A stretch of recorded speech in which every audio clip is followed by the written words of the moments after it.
BSc food and nutrition లో university first rank, second rank, third rank. Sun International, Visakhapatnam, Hyderabad. YCP నేతల్లో వణుకు మొదలైంది.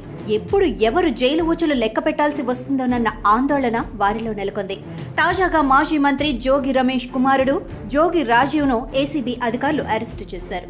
నేడో రేపో చంద్రబాబు ఇంటిపై దాడి కేసులో జోగి రమేష్ కు కూడా అరెస్ట్ అయ్యే అవకాశాలున్నాయి. తెలుగుదేశం కార్యాలయంపై దాడి కేసులో వల్లభనేని వంశీ కోసం పోలీసుల వేట కొనసాగుతుంది. మొత్తానికి వైసీపీ ప్రభుత్వ హయాంలో హద్దులు మీరి ప్రవర్తించిన నేతలకు గట్టి గుణపాఠం చెప్పేందుకు కూటమి ప్రభుత్వం పావులు కదుపుతోంది. ఎలాంటి హడావిడి లేకుండా చట్ట ప్రకారం వీరి అరెస్టుల విషయంలో ప్రభుత్వం ముందుకెళ్తూ ఉండటం గమనార్హం. తెలుగుదేశం కూటమి ప్రభుత్వం అధికారంలోకి వచ్చి 2 నెలలు పూర్తయింది. ఈ స్వల్ప కాలంలో సీఎం చంద్రబాబు నాయుడు రాష్ట్రంలో అభివృద్ధిని ఉరుకులు పెట్టిస్తున్నారు. శాంతి భద్రతలు అదుపులో ఉండటంతో ప్రజలు సైతం ప్రశాంత వాతావరణంలో జీవనం సాగిస్తున్నారు. వైసీపీ 5 ఏళ్ల అరాచక పాలనతో తీవ్ర ఇబ్బందులు ఎదుర్కొన్న ప్రజలు ప్రస్తుతం చంద్రబాబు పాలన పట్ల సంతోషం వ్యక్తం చేస్తున్నారు. అదే సమయంలో వైసీపీ హయాంలో హద్దులు దాటి ప్రవర్తించిన నేతల అరెస్టుల వ్యవహారాన్ని ప్రజలు సమర్థిస్తున్నారు. వైసీపీ హయాంలో సీఎం జగన్మోహన్ రెడ్డి అరాచక పాలన సాగించారు.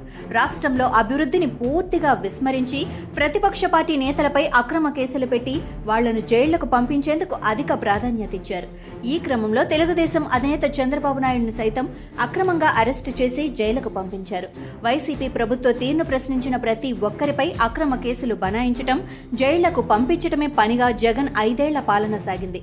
మరోవైపు చంద్రబాబు నాయుడు, లోకేష్, పవన్ కళ్యాణ్ తో పాటు వారి కుటుంబ సభ్యులపైన వైసీపీ నేతలు ఇష్టారీతిగా అనుచిత వ్యాఖ్యలు చేశారు. చంద్రబాబు సతీమణిని అసెంబ్లీ వేదికగా అవమానించారు.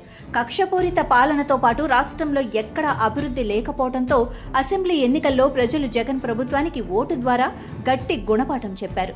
కేవలం 11 అసెంబ్లీ స్థానాలకు వైసీపీని పరిమితం చేసి కనీసం ప్రతిపక్ష హోదా కూడా ఇవ్వకుండా బుద్ధి చెప్పారు. కూటమి ప్రభుత్వం అధికారంలోకి వచ్చిన తర్వాత సీఎం చంద్రబాబు తన అపార పాలనా అనుభవంతో రాష్ట్రాన్ని గాడిలో పెట్టేందుకు అన్ని ప్రయత్నాలు చేస్తున్నారు. ఈ క్రమంలో గత 5 ఏళ్ల కాలంలో అదుపు తప్పిన శాంతి భద్రతలను అదుపులోకి తీసుకొచ్చారు. తద్వారా రాష్ట్రంలో పెట్టుబడులు పెట్టేందుకు కంపెనీల ప్రతినిధులు ముందుకొచ్చేలా ప్రశాంత వాతావరణం నెలకొనేలా చేశారు. దీంతో చంద్రబాబు 2 నెలల పాలన పట్ల అన్ని వర్గాల ప్రజలు సంతోషం వ్యక్తం చేస్తున్నారు. కూటమి ప్రభుత్వం అధికారంలోకి వచ్చిన తర్వాత వైసీపీ నేతలపై కక్షపూరిత రాజకీయాలకు చంద్రబాబు ఆధ్వర్యంలోని ప్రభుత్వం ప్రాధాన్యతనిస్తుందని అందరూ భావించారు. కానీ రాష్ట్ర అభివృద్ధే తమ మొదటి ప్రాధాన్యతగా చంద్రబాబు, పవన్ కళ్యాణ్, లోకేష్ ముందుకెళ్తున్నారు.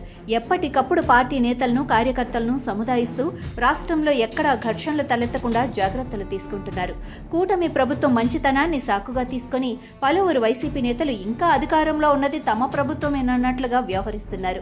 పలు ప్రాంతాల్లో తెలుగుదేశం, జనసేన కార్యకర్తలపై దాడులకు దిగుతున్నారు. మరోవైపు జగన్మోహన్ రెడ్డి రాష్ట్రంలో వైసీపీ కార్యకర్తలను చంపేస్తున్నారంటూ తప్పుడు ప్రచారం చేస్తున్నారు. దీంతో తెలుగుదేశం, జనసేన కార్యకర్తలు ఆగ్రహంతో ఊగిపోతున్నారు. కూటమి ప్రభుత్వం అధికారంలోకి వచ్చిన తర్వాత కూడా తమపై వైసీపీ నేతలు దాడులు కొనసాగుతున్నాయంటూ ఆవేదన వ్యక్తం చేస్తున్నారు. వారిని సముదాయిస్తూనే రెచ్చిపోతున్న వైసీపీ నేతలపై కొరడా చులిపిస్తున్నారు. అదే సమయంలో గత ప్రభుత్వ హయాంలో అవినీతి, అక్రమాల, భూదందాలకు పాల్పడిన వైసీపీ నేతలను చట్టపరంగా శిక్షించేందుకు చర్యలు తీసుకుంటున్నారు.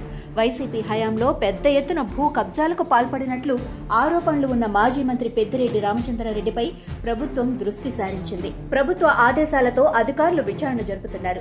వందలాది ఎకరాల భూములను పెద్దిరెడ్డి కబ్జాలకు పాల్పడ్డారని అధికారుల విచారణలో తేలింది. ఈ క్రమంలో త్వరలో పెద్దిరెడ్డి అరెస్టు ఖాయమని ప్రభుత్వ వర్గాల్లో చర్చ జరుగుతోంది. మరోవైపు చంద్రబాబు ఇంటిపై దాడి కేసులో జోగి రమేష్ పై ఇప్పటికే కేసు నమోదైంది. ఆయన్ను త్వరలోనే విచారించి అరెస్టు చేయడం ఖాయంగా కనిపిస్తోంది. ఈ కేసులో తమను అరెస్టు చేయకుండా ముందస్తు బెయిల్ పిటిషన్ దాఖలు చేసుకున్నప్పటికీ జోగి రమేష్ కు కోర్టులో ఊరట లభించలేదు. అలాగే గన్నవరం తెలుగుదేశం కార్యాలయంపై దాడి కేసులో నిందితుడిగా ఉన్న వల్లభనేని వంశీ కోసం పోలీసుల వేట కొనసాగుతోంది. తాజాగా అగ్రిగోల్డ్ భూముల కొనుగోలు విషయంలో జోగి రమేష్ కుమారుడు జోగి రాజీవ్ను ఏసీబీ అధికారులు అరెస్టు చేశారు. వీరి తర్వాత ఎవరన్న చర్చ రాష్ట్రంలో జోరుగా సాగుతోంది. కొడాలి నాని, బెల్లంపల్లి శ్రీనివాస్ తో పాటు పలువురు వైసీపీ నేతలు త్వరలో అరెస్ట్ అవ్వటం ఖాయమని వైసీపీ వర్గాలే అంటున్నాయి. దీంతో ఎవరు ఎప్పుడు అరెస్ట్ అవుతారా అన్న భయం వైసీపీ నేతలలో వ్యక్తమవుతోంది.